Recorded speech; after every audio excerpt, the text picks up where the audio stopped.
Good day, and thank you for standing by. Welcome to the Flowers Foods second quarter 2021 results call. At this time, all participants are in a listen-only mode. After the speaker's remarks, there will be a question-and-answer session.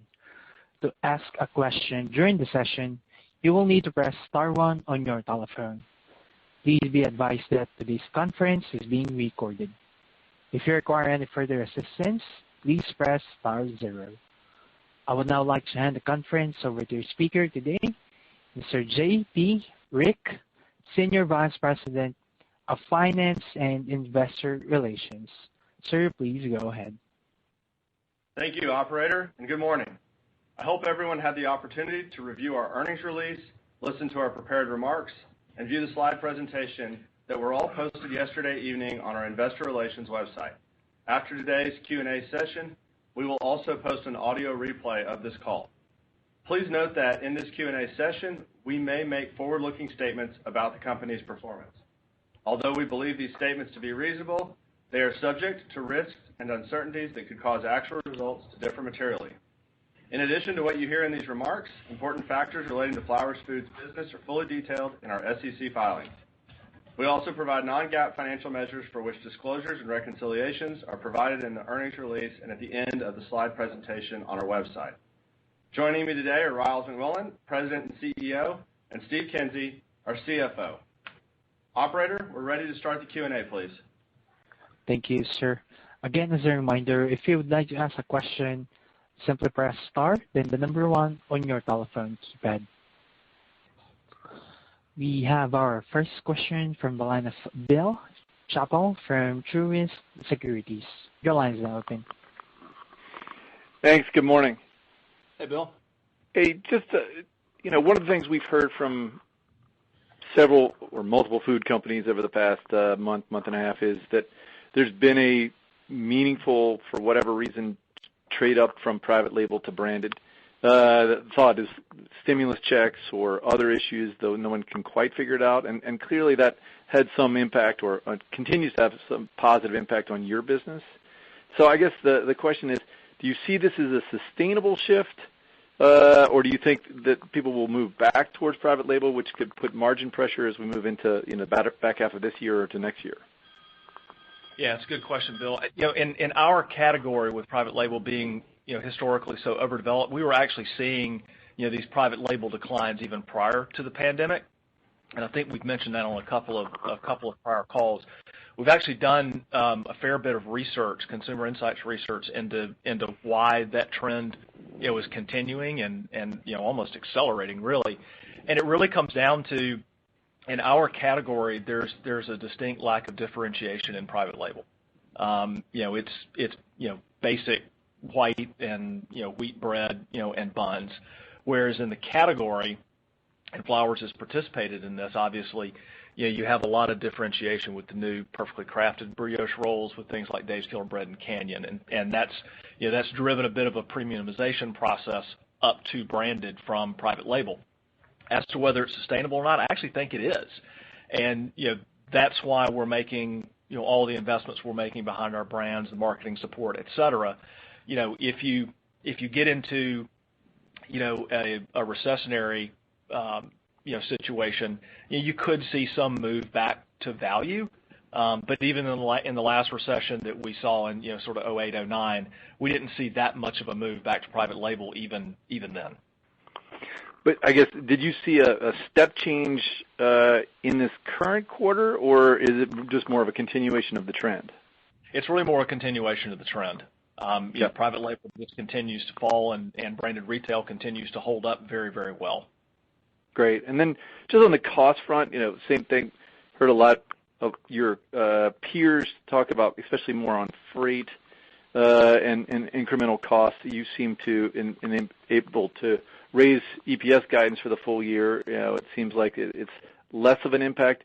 Is that largely due just to the way your supply chain distribution works, or is there something else that's helping you offset these costs? Yeah, partially that's it, and Steve can jump in here too. But yeah, that's partially it. The DSD network's a bit more of a closed loop system, so we're not as exposed to the long haul freight. And then the other thing I would say is, with our hedging strategy, being 4 to 7 months out, sometimes a little bit longer, that gives us good visibility in advance of what our costs are going to be, and we can be proactive about mitigating those costs. Steve, anything you'd add to that? No, I think, as we said earlier, Bill, in the year, we know we had pretty good visibility into our overall cost structure for this year. Obviously, the inflation in the back half is a little heavier, but we think we've taken the right steps to mitigate most of that. And as Ryals said on transportation, we're not immune to the increases, but we feel like, for 2021, our contracts have protected us the best they can. Got it. Thanks so much for the color. Thank you, Bill. Thank you. Our next question is from the line of Mitch Pinheiro from Sturdivant and Company. Please go ahead. Hey, good morning. Hey, Mitch. Hey, just following up on Bill's question regarding private label. Is the retailer's view of their private label offerings changing as well? I mean, in terms of shelf space allocation, are they looking to premiumize private label to a greater extent, trying just to keep private label, or is that really not one of their strategies, and they're willing to let the market go where it goes and will reallocate shelf space?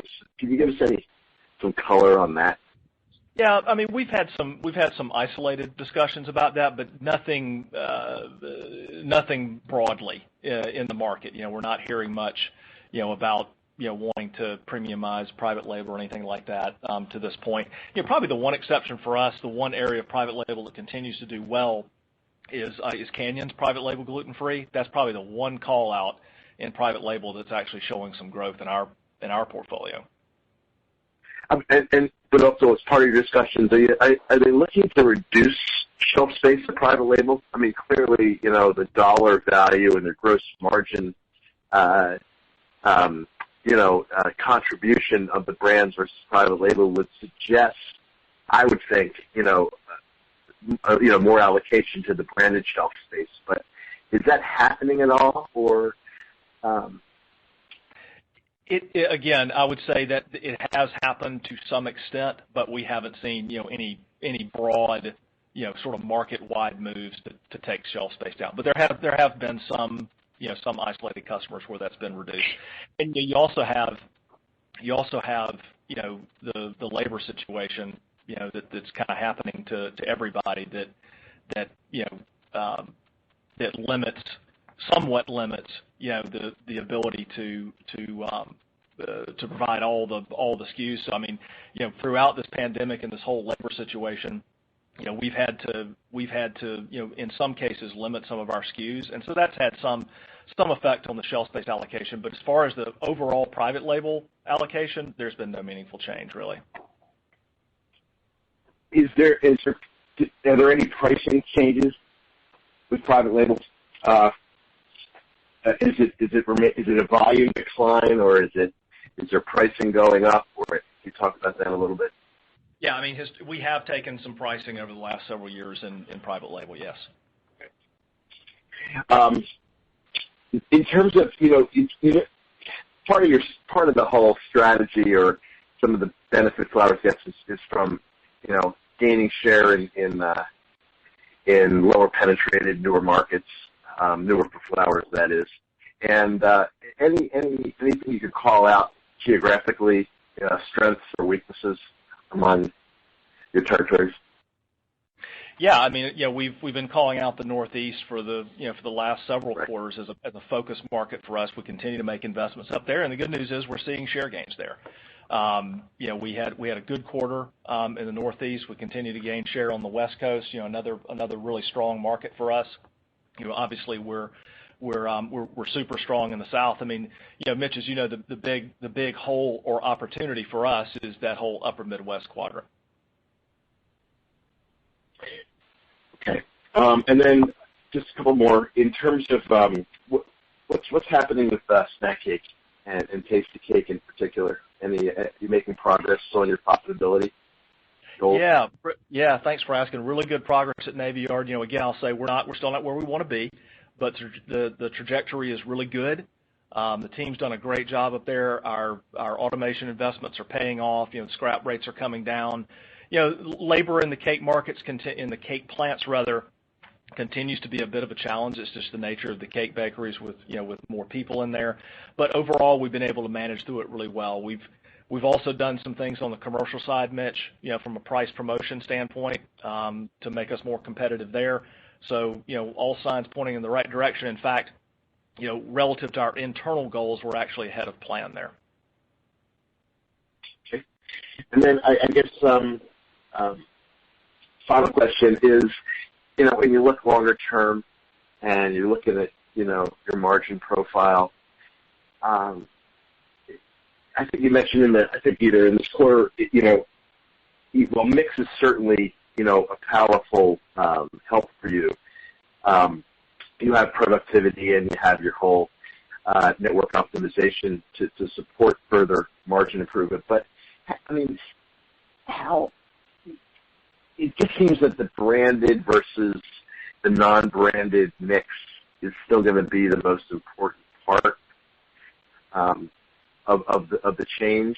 And I'm curious as to A, if you agree with that, and B, what you're doing, what specifically you're doing to create the positive mix going forward.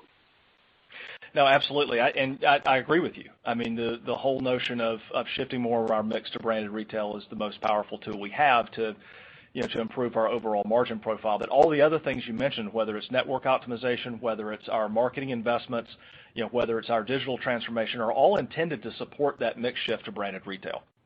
So it all rolls up to the same strategy of, over time, shifting more of our mix to brands, both the brands we have today and hopefully the brands we'll have tomorrow with future M&A. Okay. And this, I actually said one more question. Speaking of M&A, is can you talk about your pipeline or maybe the environment in M&A right now? Yeah, sure. Really no change from last quarter. It's deal activity continues to pick up. We're looking at quite a few things right now, which is a welcome change from last year when it really kind of dried up. So we're happy with the pipeline, and Mitch, it's nice to be in the position that we're in, that we got the balance sheet to act when the timing is right. Okay, thank you. I'll get back in the queue. Thanks, Mitch. Thank you. Our next question is from Ryan Bell with Consumer Edge Research. Please go ahead. Hi, how are you guys? Good morning, Ryan. Morning. So just touching maybe a little bit more on the inflationary environment and the impacts of the rising costs. Can you talk about maybe your ability to take pricing as we get into the end of the year in 2022? Yeah, obviously, we're not going to talk about 2022 today. We're not prepared, at this point to give guidance. Although, it is on our mind given the inflationary environment we're in. We've seen pretty substantial runs like most other companies, regardless of which industry or segment you're operating in. We're all experiencing pretty tremendous inflation. What I would say, for 2021, and I think we talked about it in our prepared comments, in the back half, we're pretty confident in our overall cost structure and also confident in the measures we've taken, to mitigate, the inflation, the way we have, whether that was, pricing. I think you'll see promotional efficiency, which we saw in Q2. A lot of our projects are on track, with regard to efficiencies and kind of productivity. And, we expect really to use kind of the same tools going into 2022, but beyond that, I can't really comment about, beyond this year. Hey, Ryan, one thing that I would add to it, and we mentioned this, a bit in our prepared remarks, is if you think back to the last inflationary period, significant inflationary period that we saw, sort of that 07, 08 period, we were a much different, a much different company back then. Our market share was a lot lower. We really only had one sort of quasi-national brand in Nature's Own. And then you fast forward to today, and we've got, roughly an 18 share. We've got Nature's Own, an expanded Nature's Own now with Perfectly Crafted as well. We've got Days, we've got Canyon, we've got Wonder. And so the brand portfolio, if you will, is quite a bit stronger than it was, which also gives us greater confidence that we can pull that lever to the extent necessary to help mitigate any rises in cost. Okay, thank you. That's helpful. And then could you talk about how you're thinking of the back-to-school season in terms of your guidance and what you're assuming about the season and sort of what would change potentially to your base case, given some of the variability that we'd see with the Delta variant and the back-to-school and other types of, getting back to normal? Yeah, our perspective on that has changed, markedly since the first of the year when we first issued guidance, and then, with the vaccine rollout, we were kind of planning for, what that was going to look like and how that was going to, affect the market dynamics. And now here we find ourselves, right at the beginning of back to school season, and we've got this Delta variant that's surging significantly across the country. So, our perspective has changed as the dynamics out there have changed. And, obviously it's hard to say. We had originally expected that, the back to school season would give us a really good indication of what, the new normal might look like in a more steady state going forward. I think the rise of the Delta variant has brought that somewhat into question and may push that timeline out a bit now. And obviously, in our results through Q2 and even the beginning of Q3, we're continuing to see very strong branded retail performance, in line with what we've been seeing, for the first part of the year. So, it's going to be a little bit of a wait and see. I would have thought that back to school would have, and people starting to return to office would have given us a better indication, but I think that's gotten pushed out a little bit now. Thanks, that's helpful. And would you be able to provide maybe a little bit more detail about some of the shifts in your CapEx guidance this year? I know you took it down a little bit, and you said that it was largely due to delays from the pandemic. Is the expectation for that just to shift out to next year? Yeah, the majority of that will just roll into 2022. The reality is there's no one specific or large project that was impacted. It's kind of across the whole, just some delay in timing and getting equipment in for some of the projects. Thanks. And then just the last one for me. How would you feel just about the general longer-term impacts of incremental at-home demand? I think that it's pretty evident at this point that there's going to be incremental work from home relative to 2019. So could you potentially share some of your thoughts about the extent or the potential for this to impact your business over the next few years? Yeah, I'd be happy to. Frankly, Ryan, I'm quite optimistic about it. I think there's been a fundamental shift in several things. Some good and some not so good. The good parts are, I think that the future of work is going to be a lot different. We here at Flowers are going to be doing it differently, permanently. And many other companies are, as you read, are doing the same thing. And I think that shift or that change in mindset really only benefits our business. With more people eating at home, more sandwiches consumed, whatever it might be, I think we're very well positioned. Coupled with that, our commitment to innovation and continuing to bring new and exciting offerings to the consumer, that's going to continue to be really important for us to drive future growth. So, I'm frankly really optimistic. On the negative side, the labor situation continues to be difficult, as we read across every industry, whether service, manufacturing, or otherwise. It's a difficult situation. It's tough to attract and retain people right now. So far, we've done a really good job of managing through it. It has not been easy, but we've been able to continue to serve the market effectively throughout this period. But it is a challenge, and we're having to relook at how we view labor in the bakeries, and we'll probably have to make both some short-term and long-term changes to how we approach that, because I think it's more than just extended unemployment benefits. I think there's been a systemic change of how work is viewed in this country. Great. Thanks a lot. Sure.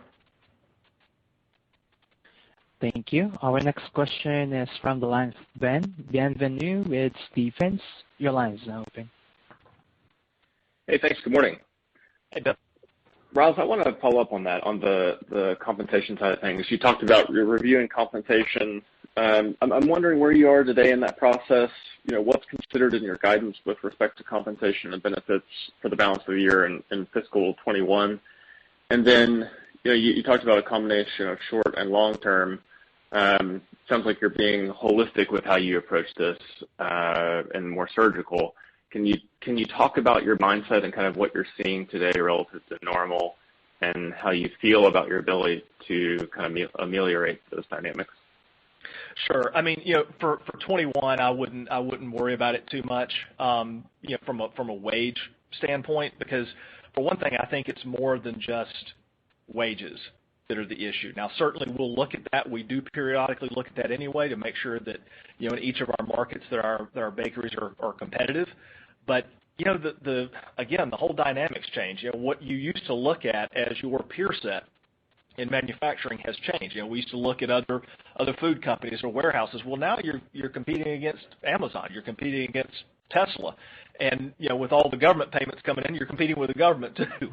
So, it makes it pretty difficult. So you're right. We're taking a holistic look because I don't believe it's only about compensation. It could be, to some extent, and we want to remain competitive. But I think the quality of life factors are even more important. And what I mean by that is, the bakeries can be hot. They can be unpleasant in the summertime. What can we do, to improve the overall working environment, inside the bakeries? We're looking at different uniforms. We're looking at different cooling systems, et cetera, those types of things. But, one of the biggest issues for us, and I've mentioned this before, is scheduling in the bakeries. Working in a bakery is a tough job. And, we're running the bakeries really hard, particularly right now with the labor shortage. And, we've had, increases in overtime and things because of that. Our folks are working really hard. And, that's not a situation that you want to sustain for too long. So what can we do from a scheduling standpoint, to give more consecutive days off, more predictive or predictable rather, schedules so that people can plan their child care or doctor visits or, whatever it might be in daily life that they need to do. So, we're looking at a myriad number of things to help mitigate this, and I'm glad that we are because Ben, I don't think that this is a temporary situation. Yeah. Okay, makes sense. And then you noted promotional efficiency contributed to better price mix.